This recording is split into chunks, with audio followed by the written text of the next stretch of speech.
మీరు ఎవరి పాపములు క్షమింతురో అవి వారిని క్షమింపబడును. ఎవరి పాపములు మీరు నిలిచియుండనిత్తురో అవి నిలిచియుండునని వారితో చెప్పెను. ఇక్కడ మనము ప్రాముఖ్యమైన విషయాన్ని ధ్యానించబోతున్నాము. అదేంటంటే, తన శిష్యులకు పరిశుద్ధాత్మ అనుగ్రహించిన తర్వాత యేసు వారికి పాప క్షమాపణ ప్రకటించు అధికారము ఇచ్చాడు. ఇది అర్థం చేసుకుంటకు చాలా కష్టమైన వచనము. ఏ మనుష్యుడును ఇంకొకరి పాపములను క్షమింపలేడు. దేవుడు మరియు క్రీస్తు మాత్రమే పాపములను క్షమింపగలరు.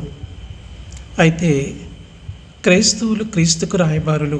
2 కొరింథీ 5వ అధ్యాయము 20వ వచనములో పరిశుద్ధాత్మ నడిపింపు చేత మనము ఒకరితోనొకరు నీ పాపములు క్షమింపబడినవని చెప్పవచ్చును.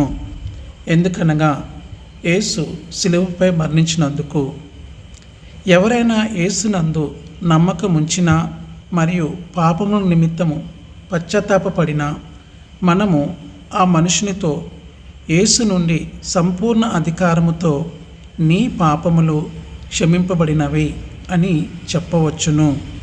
అయితే ఇక్కడ మరో విషయాన్ని మనం తెలుసుకోవాలి.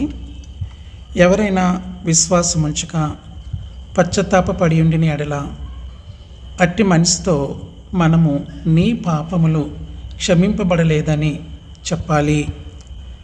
అవి తనతో నిలిచి ఉన్నవని చెప్పాలి.